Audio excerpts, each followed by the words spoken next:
Okay, my name is Earl Peterson, and this is my presentation for my bachelor's degree at Cape Peninsula University Technology for 2014, Evaluation 2. Okay, so the task that we were given was to find an organization or worthy cause or perhaps an issue in our immediate environment or community which we thought could potentially benefit from a design solution. The organization, or maybe better, worthy cause that I have in mind is the Schoemanshoek Community Enhancement Program, also known as SCEP. Once we've identified the problem, we are to look at the design theories we've discussed or any other theories that we might think are appropriate to find a solution. And the problem in Schoemanshoek, where the SCEP project is based, is alcohol abuse and domestic discord. And I thought that the solution could be to find an alternative to the activities involved in an alcoholic lifestyle, which normally is based on finding and getting ways and means to get more alcohol. So this is my idea to eradicate alcoholism in Spieskamp, which is the area in Schoemanshoek. Okay, now as you can see, the word eradicate is a pretty strong word to destroy completely or put an end to. And when considering alcohol abuse, excuse me, this seems like a very far-fetched dream or a big ideal, and ultimately I don't think that all of this will be possible because alcohol will always be available. But I do think that if we put the right systems in place, that we could ease the level of alcohol abuse and the way that people drink or indulge in alcohol abuse or alcohol. Okay, now alcoholism, it affects a lot of areas in our country, basically our whole country. And these are just a few places that I thought of, where I've seen personally that there are some problems with alcohol. And these places, Worcester, Robertson, Ashton, Mariesburg, Piketberg, and Malmesbury, are all places that have areas that are similar to Spieskamp in Schoemanshoek, close to Oudtshoorn in the Western Cape, where alcohol is abused. And my thinking is that if we can find a solution for Spieskamp, then perhaps that solution can be applied to these areas and other areas all around our country. There you can see the location of Spieskamp. It's closer to the town of Prince Albert, actually. And this is in the Western Cape of South Africa. And as you can see, the ones who are affected mostly by alcohol abuse are the children, because they have no control over what their parents do and how their parents act. And the sad thing is that these parents are role models for these children, and as a result, the cycle continues because they pick up their parents' nasty habits, and in turn, a lot of them become alcoholics. Now, this man right here, as you can see the caption, he's a man with a heart of gold, Mr. Henny Pretorius. He's the one who started the SCEP project, and Mr. Henny has done a lot of selfless service for these people who he really owes nothing to. And he's managed to start a community center that is based on different areas of expertise, such as medical health care and education and all that sort of stuff, to help the people of Schoemanshoek, and more importantly the children.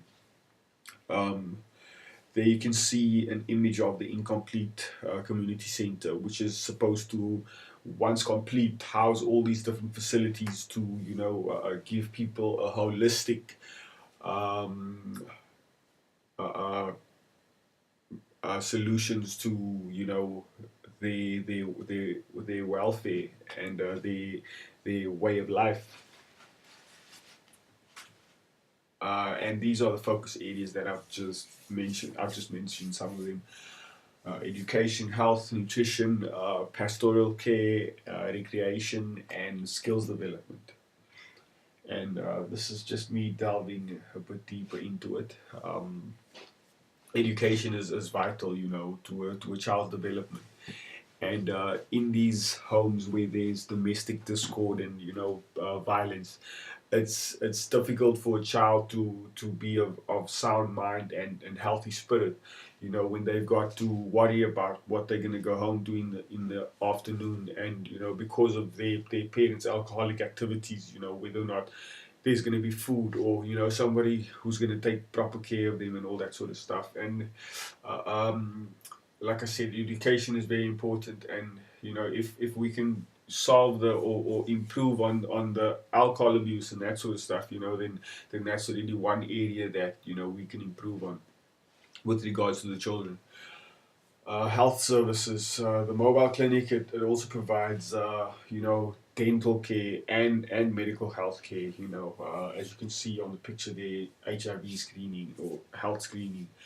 They do all sorts of tests, for TB and diabetes and all that sort of stuff, which, some are contagious diseases, and if people are aware of them, then, they can get treated for those ailments. And especially with alcohol abuse, there's a lack of care when it comes to your health, if you are abusing alcohol. Sorry. Nutrition and feeding. Once again, this is an important part of a child's development, and Skip has actually managed to get some benefactors who donate soup and food, and that allow them to run these soup kitchens for the people of Spiskam, not just for the children. And a child can't learn on an empty stomach, and that's a vital part of Skip's focus areas. Pastoral care and counseling. Once again, I spoke of a holistic uh, sort of health value, a set of health values. And one of them is spirituality and or counseling or therapy, and this they get in the form of these workshops and stuff that are run for people over there. And these people, they live on a farm mainly, where they are out of touch with civilization, so to say. It's a fairly rural area, and they need to get their minds stimulated as well. And this is one of the ways that they do it at Skip. Recreational and sport facilities, that holistic sense of well-being again. um, there's a little park that's being built at the community center, and there's a little field on the side where kids can play some sports and develop their bodies. Not just their minds at the community center through the education. Skills development. This is one way of teaching adults new things. It's also a means to get help them get rid of the activities that are involved into to go drinking. If they can develop a sense of self confidence, then maybe that'll help them to ease off the booze. There are a lot of success stories, and sorry, I apologize. There are, like I said, there's a lot of benefactors and local businesses in and around Oudtshoorn that provide aid for Skip. It's in the form of monthly donations. It's in the form of food donations. All sorts of stuff. People that offer their time, schools that come down from different parts of the country, and they make donations and they interact with the children, and they teach them new stuff, and they sort of entertain them, and they give them sort of something to aspire to, which is beautiful. Um, Wilgewandel, it's one of the local businesses. It's a family farm where you can go and do all sorts of activities and stuff, and they give a monthly donation for food, which they've been delivering for the past 14 years. Spa, same thing. They provide food, and they give monthly donations that help and keep Skip running, and keeps their organization going. Like I said, or there's even international benefactors who have raised money for the children, and who've donated this money, and they've bought the children jackets, and they've provided blankets, and all that sort of stuff. Especially now with winter, these things are essential. A person's got to stay warm to be comfortable, And it's a lot of the time these are things that the average person who lives in an urban area or a modern urban area takes for granted, such as electricity and warm blankets and all that sort of stuff. There's a picture of Grove Primary interacting with a children of Schoemanshoek or Spieskamp. Kangaroo ostrich farm does the same. It's a business. Ostrich farming is a pretty big thing in Oudtshoorn, and it's I feel it's only right that these people uh, uh, sort of help to improve the lives of the people who they affect in the immediate area. And this is a picture of something that can be seen on a regular basis in Spieskamp. A guy passed out. This is right next to the main road where cars are zooming past, and if you drank you could get hit by a car, and these things have happened. This guy on the left, he sells booze to maintain his livelihood, and also to maintain his own alcoholic lifestyle. Um, See, like some people don't have electricity there, and they got to go gather wood, to make a fire at night and to cook food and all that sort of stuff. And it's really it's I've actually got a lot of respect for them because in order to live like that, I think it takes quite a bit. Yeah, just some more images of domestic violence, poverty. These are some of the statistics of alcohol and drug abuse in South Africa. 2 million people in South Africa can be classified as problem drinkers. That's according to the We Do Recover.co.za website, which showcases some South African drug and alcohol statistics.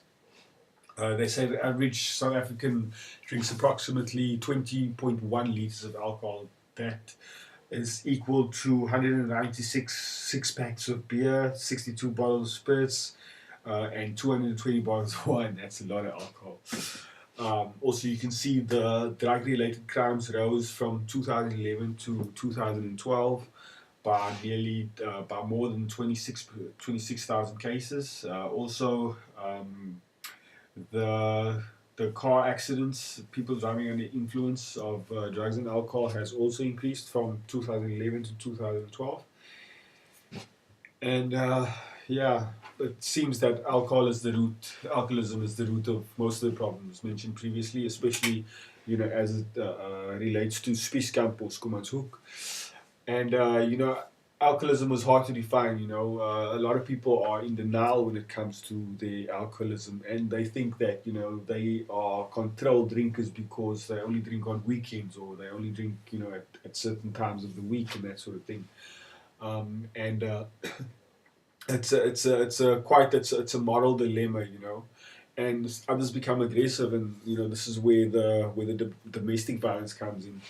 And also, if less money was spent on alcohol, there'd be other things. There'd be money for other things, such as looking after your kids and getting them the things that they need. There's some more benefits of not abusing alcohol, which is you're just more stable mentally, and you are able to make more responsible decisions when you're not inebriated, and it's just a healthier environment for children. Solutions. I had an interview with Mr. Henny Pretorius, the guy I mentioned earlier, the man with a heart of gold. And upon this meeting, I asked him what would his ideal idea be for a solution to, counteracting and combating, the alcoholism in Schoemanshoek.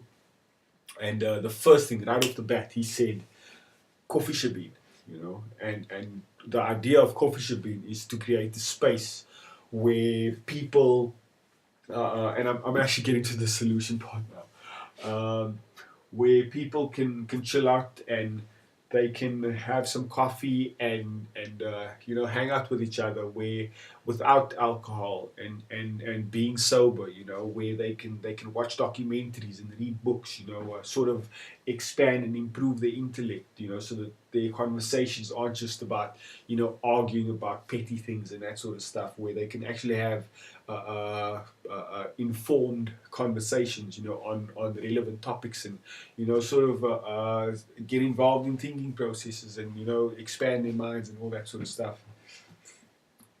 And also one of the other things is to incorporate, Alcoholics Anonymous meetings in the Coffee Should Bean program. Even though, as you can see, I've mentioned some of Alcoholics Anonymous traditions. That Alcoholics Anonymous, one of the traditions is that Alcoholics Anonymous has no opinion on outside issues, hence the AA name would never been thrown into public controversy. So the Alcoholics Anonymous thing would be an entirely separate entity, but it can still be integrated within Coffee Should Bean, and Coffee Should Bean could just be used as a venue for an AA meeting to take place. Now, these are some of the things that I've mentioned before. It's how I see Coffee Should Bean going. Once it is up and running. And hopefully we will get that far. This is all a dream. It's an ideal, but I hope it's one that can be realized. And it's just a place where children can feel safe, and they're also accommodated, because some of these children actually accompany their parents, on their outings to Shabeens, on when they go drinking, and these kids are actually given alcohol at a very young age, just to calm them down and to sort of get out of the way of the parents and their drinking activities. Okay, Coffee Shabeen, it's everything I've mentioned just now. And the solution process, the thing that I have, apart from the system of coffee Shabeens, and maybe having more than one in Spicecamp, is to actually create the website, to sort of generate the funds that will bring Coffee Shabeen to fruition. And the website will be focused on the possible benefactors, people who can actually inject funds into the project, so that it could actually become a reality. And also the website will showcase the benefits that Coffee Shipping can bring. It will showcase the success stories of people who are there. It will also have a page for the benefactors, for the partners who have contributed, and we will give them recognition for the part that they've played in Coffee Shipping. And also the website will be a means to electronically donate money in order to get building materials, and to have people supply funds so that coffee can be bought, and books and educational material, videos, um, and multimedia devices, so that people can be entertained and get relaxed, and get involved with this whole thing. And these are some of the logo ideas that I've had. This is one area that I haven't nailed yet, and I'm yet to do a lot more work on it, so that I can get an identity that really speaks to everyone, and that really indicates what Coffee Shabeen is about. Just by looking at it, I want to generate a feel that a sort of it it shows, or it reflects exactly what Coffee Shabeen stands for. And my lecturer advises me to move away from the whole coffee cup idea, which I do intend to, once I get more ideas and that sort of thing. That's just an idea. It could be in a shack. It could be an actual brick building, as long as there's a good structure for this whole place to exist. And then there's just like, this is a layout of Spicecamp, and the coffee cups indicate where coffee beans could be placed all over the community. And these are just some examples, some images that I took off the internet to showcase what the place could possibly look like. Sort of to make people feel like they're in some fancy place, and sort of get them out of the harsh realities that they live in. There's a snooker table. You can also have a cards table, provided there's no gambling and all that sort of stuff. A space where an AA meeting can be held. And if we put these ideas and all these ideals into practice, then maybe perhaps there's hope for Spicecamp and other similar ideas. Just to get back to the website, which is part of my solution process for this whole campaign. I've already had the domain registered, and as you can see, I've already started designing the website, and I've started on the layout. I decided on a one-page website because the website only loads once, and then once it's loaded, all the pages are available immediately. And also, this website is based on responsive web design, which is another aspect of web design which I plan to showcase. Which means that it resizes according to the width of the screen. So therefore, there's no need for an additional mobile website to be built, or anything for another mobile device such as an iPad. As you can see, it just stretches across the screen, as the screen expands and contracts. And this I plan to add to a print campaign, and perhaps a monthly newsletter and all that sort of stuff. The website is very cost effective, it costs cheap, and it's a place where I can load a lot of information for people to get all they need to know regarding Spiskamp, Schoemanshoek, and Skep, as well as coffee shipping, more importantly. And yeah, so this is the partners page that I was talking about. There you can see Bulgebundel, the place that was on the presentation earlier. And people such as FAMSA and the National Lottery are institutions that I hope to approach and possibly get funds. Yeah, so I will leave it there before I continue with the rest of this campaign.